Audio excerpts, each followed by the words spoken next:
Hi. Hey, You have some questions for me about complementary alternative medicine and ways that we use to support cancer patients, whatever stage they're in, some amazing things to help with immune system and IV therapies. And so what questions can I answer for you today? So I think let's talk about curcumin. Curcumin. Because you hear about it a lot, and it's one of the things in alternative medicine that comes up. Mm-hmm. But I think it would be really helpful to understand first what it is, and then like what it does. Yeah. So back in the day, even in Asian Oriental medicine, way far away from Western medical science, curcumin's been around and used for over 10,000 years. Chinese medicine, the Tao Te Ching was written like 10,000 years ago. So it's a culinary herb, right? It's good as a preservative. It's nice and bright. It has tons of what we call antioxidants in it, which is part of what makes it unique, its antioxidant structure.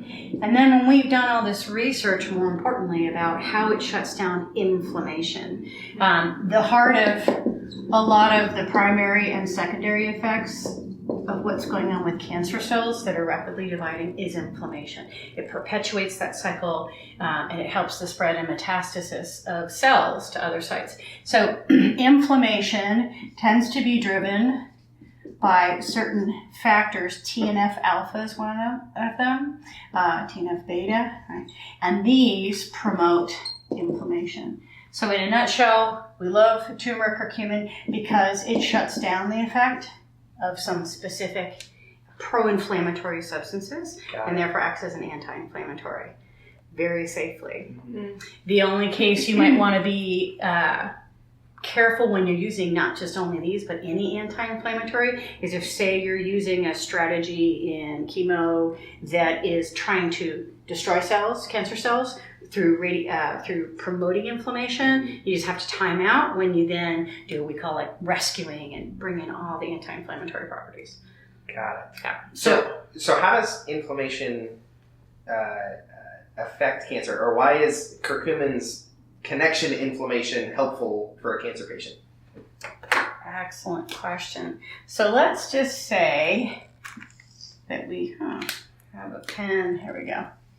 And we'll make this guy, he's the ugly cancer cell, okay? He's like, or she's the mothership, the mother tumor, and all around them, they're constantly trying to recruit, right, new cells, and at the same time, they're dividing and making more of themselves as they grow and become this kind of mishmash mass of cells. Different things that they promote create this environment that they thrive in. So one is acidic pH, and the other thing is it loves glucose, right? Sugar. I'll say sugar first. So inflammation and acidic pH, they go hand in hand. This microenvironment or tumor environment also has different cloaking proteins that kind of protect it and wall it off from your immune system. Especially where I get to draw my happy little Pac-Man. So your immune system is over here, and he's out there, so he's a macrophage, let's just say. And he's out there checking out the world. Are you me? Are you dangerous? And he wants to come across a cancer cell and recognize it as dangerous, alert the immune system. But these cloaking proteins that cancer cells hide behind and create this milieu of acid and sugar, he sees that and he doesn't know what it is. He doesn't recognize it as dangerous, and he goes on his way. So anything that promotes inflammation keeps the epicenter of all these tumor cells happy. And it protects it. Protects it. So this is why we love things like vitamin C, which tricks the cancer cells into thinking it's glucose, and then oxygen therapies because they promote alkalinity instead of acidity. I was just going to ask where the alkaline theory comes into this, if alkaline is like basically the opposite of the acidic pH. Well, so in the theory of acid alkaline, it's kind of tough to imagine that you could change the entire pH of your whole body beyond that much which is a physiologic measure. 7.43 is our perfect physiologic pH. But we have this microenvironment, right? Yes. Wherever it might be, how small or how large. And so let's just say you are drinking alkaline pH water or putting in sodium bicarb orally. Okay, we'll go oral because that's what most people have access to. Your stomach acidity will overcome that. Yes. There's an alkaline tide that happens after you eat some acidic foods, but it's not enough that it's going to change your bloodstream, because if you do, you change your electrolytes, you change everything. So even when we do IVs, they are a perfect 7.43 pH, so that we're not disrupting that acid-base balance. So that might be one of those more hokey things when people are like, well, try the alkaline diet and try this to I would say, cancer. Because I've never seen convincing research about it, that one is over here on the shelf for me. Yeah. The closest thing in terms of how we do try and change the pH of the system is with hyperbaric oxygen. Yeah. In a way that cells can accommodate and upregulate pressures of oxygen, and that makes it more alkaline in a happy way, without changing the pH of the bloodstream, but changing the alkalinity. So for curcumin, would you say that unlike the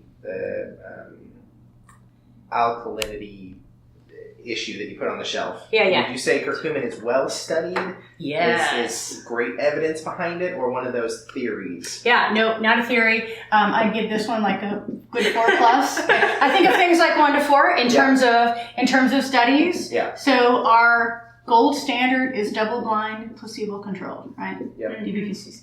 And we always want to see, so from around the world, because it wasn't like, and we stole it here, right? I mean, you look at how it's used in all these other countries, it has a long history. And studies they've done, even more recent studies, there's a lot of cancer research coming out of Jerusalem and a few other places. As of note, we don't spend a lot of money researching curcumin here in the United States of America, because it's a common herb, and that means it does not make money.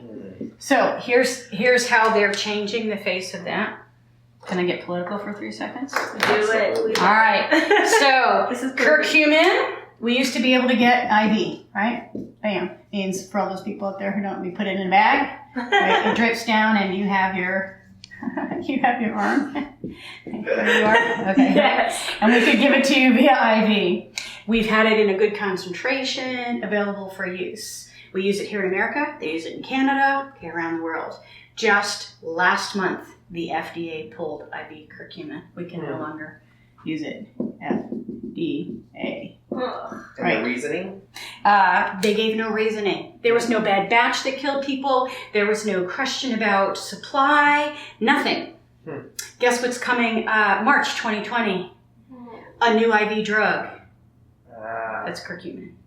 Yeah. So we had it over the counter. Yeah. There's now a patented version. So they pulled it from the market for everyday use, because there is now a drug market for it, because we've been using it safely. It's shown incredible results in bringing down inflammatory markers and so forth. And so they went, I think, kind of like, great, thanks for doing our research for us. Sure. And now they've come out with a drug for it. So as of, March. But meanwhile, in Canada, still common IV available drug that I'm sure I won't be able to get from Canada to use in the United States at all. Anyway, so to be political. So they will do certain manipulation of well-known, well-researched, like vitamin C is now patented. Yeah. Cool. So curcumin is a good one. Curcumin, well-studied. We've been using it IV very successfully in and around other vitamin C, nartensinate, other therapies. So it's very compatible, potent anti-inflammatory, well-tolerated, and soon to not be available. But orally, in IV, sorry. But in IV. But orally, antioxidant, awesome one. Thank you. Thank you.